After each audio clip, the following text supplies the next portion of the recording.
Attorney Ricky Tumutorgo, nagtataguyod ng katotohanan, nakikipaglaban para sa bayan. Sinagot ni Attorney Panelo, hindi si Sal, si Paulo. Sinagot ni Paulo Panelo yung tungkol kay Madriaga. Tinawag na comical o katawa-tawa ni Attorney Paulo Panelo Jr., isa sa legal counsel ni Vice President Sara Duterte, ang panibagong alegasyon ni Ramil Madriaga na umunoy ang dating kongresista na si Arnie Teves ang nagbabanta sa kanyang buhay. Sinabi ni Attorney Panelo na una nang napabulaanan ang naging pahayag ni Madriaga na dinalaw siya ni VP Sara sa kulungan matapos na linawin ni DILG Secretary John Vic Remulla na si Teves at hindi si Madriaga ang kanyang pinuntahan. Giit ng abogado, dahil napatunayang hindi siya nagsasabi ng totoo, agad naman nag-iba ang kanyang naratibo para idawit pa rin ang pangalawang pangulo sa umunoy pagbabanta sa kanyang buhay. Dahil dito, binatikos ni Panelo ang House Committee on Justice sa pagtanggap sa anyay polluted source para lamang maisagawa ang umano'y kanilang politically motivated agenda.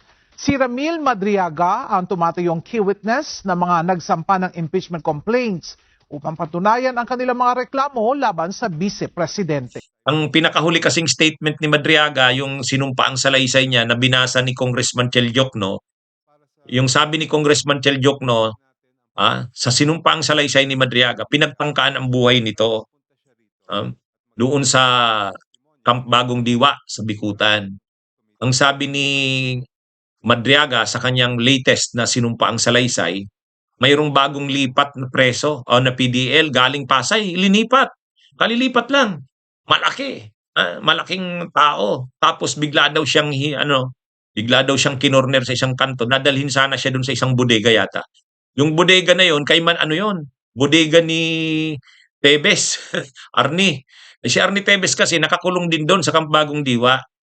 Kaya sabi ni Madriaga, mukhang ang may planong ipatumba siya ay si Tebes, si Arnie Tebes. Napaparanoid na rin po ako kasi posible rin itong mangyari na lasunin ako. Halos hindi na ako mapakali, kuminsan at hindi ko maiwasan magduda na rin sa mga fellow PDLs at kahit po mismo sa mga jail officers dahil sa pagsiwalat ko ng issue kay VP Sara Duterte. Madam Chair, these threats have already escalated. According to his affidavit, on March 3, 2026, a detainee with a pending homicide case attempted to forcibly drag Mr. Madriaga into a confined bodega area within the jail. According to Mr. Madriaga, and I quote, ayon sa mga naririnig ko sa loob ng kulungan, ang bodegang ito ay sinasabing pinagawa ni dating Congressman Arnie Teves. Isa sa mga impormasyon na nakuha ko ay si Kong Arnie Teves ang gusto magpatumba sa akin, end quotation. Kinumpirma naman po ni DILG Secretary John Vic Remulla na binisita ni Vice Presidente si dating Congressman Teves sa kulungan noong October 19, 2025. Base ito sa ulat ng Inquirer na mismo ang Vice President ang nag-attach sa kanyang perjury complaint laban kay Ginoong Madriaga.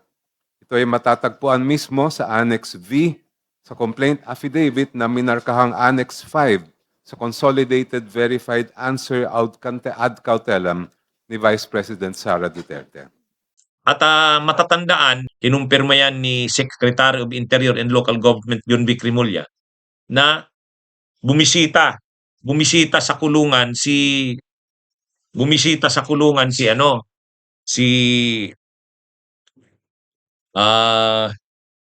itong si Sara Duterte. Bumisita doon sa kulungan sa Camp Bagong Diwa, no? At sa pagbisita na 'yon, sabi ni John Vic Remulla, ang binisita daw ay si Tebes. Si Tebes. O ngayon, hindi naman sinasabi ni Madriaga na posibleng or baka ang pinag-usapan ni Sara at ni Arnie Tebes ay kung paano ililigpit siya. Pero siyempre, hindi maiiwasan niya na mag-isip ng ganyan si Madriaga. Ano bang sadya ni Sara? Ba't sinadya niya dun si Tebes?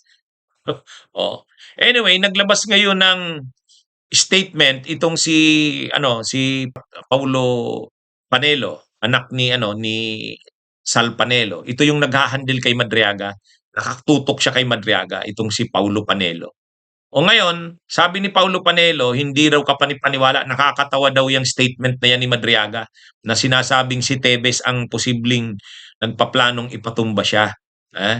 Ano daw yan, gawa-gawa lang yan ni Madriaga. Anyway, ano yan, karapatan niya yan ni Paulo Panelo na magsabi ng ganyan. Karapatan din ni Madriaga na magsabi kung ano yung ano niya. Kanya-kanya na lang yan. Pagdating na lang doon sa kamera.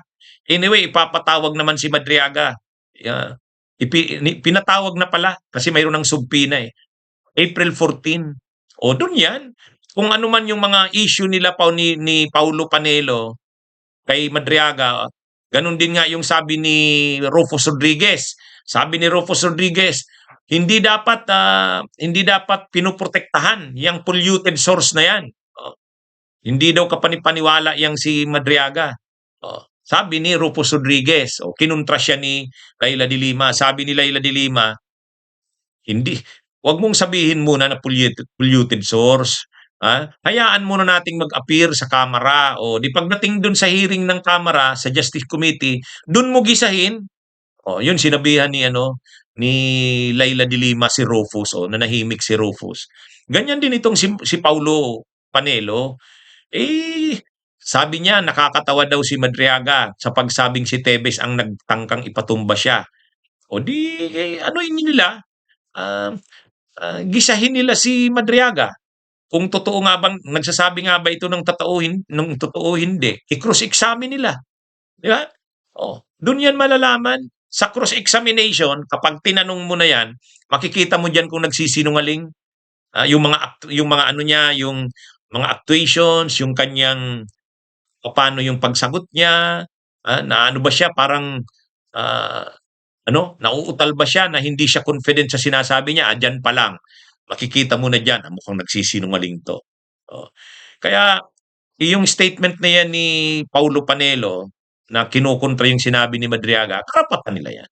Pero magkakasubukan yan doon sa hearing. Kaya nga yan yung mali diyan sa kampo ni Sara eh. Kung ano-anong sinasabi kontra kay Madriaga, harapin na lang nila doon sa hearing ng wag nilang pigilan ang hearing. Ang gusto kasi nila wag matuloy yung hearing eh. Kaya nga humingi sila ng TRO sa Korte Suprema. 'Di ba? Biglang nag-file kahapon ng TRO, nagre-request ng TRO sa Korte Suprema. Ang ibig sabihin ng TRO, temporary restraining order, i-restrain, pigilan. Ibig sabihin, wag wag ituloy ang hearing sa April 14. Yun ang gusto nilang mangyari. Nag-file sila Torion, saka yung mga DDS na lawyers, na wag daw ituloy yung itigil daw yung ginagawa ng Justice Committee. Unconstitutional daw yan. Ang pinipigilan nila dyan na magsalita, si Madriaga, isa doon. Kasi marami talagang papasabog si Madriaga. Ngayon, kung wala naman sana silang problema kay Madriaga, sabi nila nagsisinungaling ito, tulad ngayong statement nito ni Panelo. Di patuloy nila, wag nilang pigilan. Pagsalitain nila, tapos dun durugin nila. Di ba? Ay mas mapapahiya yan si Madriaga kung pinagsalita tapos dinurog. Ganun yun. Bakit parang kot na kot sila? Bakit ayaw nilang matuloy yung pagsasalita ni Madriaga? Bakit ngayon grabe tuloy-tuloy ang mga paninira ni Panelo? Dapat ang niya na lang diyan, sige, hintayin natin na ngayon pwede bang magtanong si Panelo doon? Hindi, kasi bawal yung lawyer doon na magtanong. Pero si Rufus Rodriguez na member ng Justice Committee, lawyer yon, pwedeng ibigay ni Panelo yung tanong kay Rufus. Si Rufus yung mag-aano ng tanong. Ang gusto naman kasi nitong mga DDA ang gusto ni Rufus Rodriguez, yung mga lawyers ni Sara, tulad nito nila Panelo, pwedeng magtanong doon. Hindi pwede kasi hindi pa naman trial yon. Ano pa lang yan eh, hearing. Doon sa Senate, pag nagkaroon ng trial, pwede. Pero doon, kung may tanong yung mga abogado ni Sara, pwede naman nilang Actually, pwede nga nilang pa-attend din sana si Sara, abogada naman yun. Tatanungin ni Sara itong si Madriaga. Alam niyo, ang ganda-ganda niyan, ipahiya ni Sara si Madriaga. Di ba? Pag napahiya si Madriaga doon, wala, durog. Wala na, tapos na, finish. Pero bakit takot sila?